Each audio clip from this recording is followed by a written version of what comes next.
I think it's a simple case of what class the victims come from.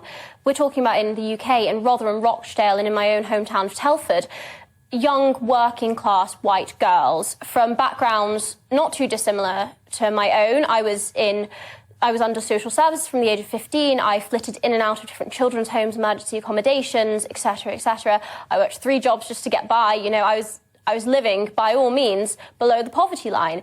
And I definitely got a sense of being ignored and being overlooked and being almost villainized for the crime of being a young woman without protection from their family or other means. Social services in towns like Telford failed young people. They suggested that it was our own promiscuity or our own background or our lack of education that caused the abuse. As recently as 2019, 17,800 cases of suspected CSE were reported by local authorities in England and Wales. This is not a problem that has gone away. Ghislaine Maxwell and Jeffrey Epstein have been highlighted as a paedophile grooming ring, but the reason why the world seems so rapt and so eager to pay attention to it is because the perpetrators and the victims come from this jet-setting, high-stakes lifestyle that none of us have ever experienced, or at least I haven't.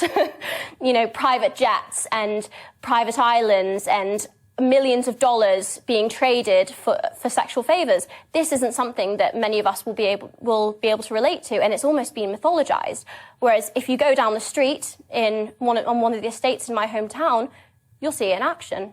This isn't something that is going away. This is something that is still a massive problem for young girls in areas like mine, but it's being ignored simply because the victims aren't newsworthy or headline grabbing. Yeah, it's almost as if there's this sense, isn't there, that, you know, they're not worth believing or not worth stretching any sort of fibre to protect.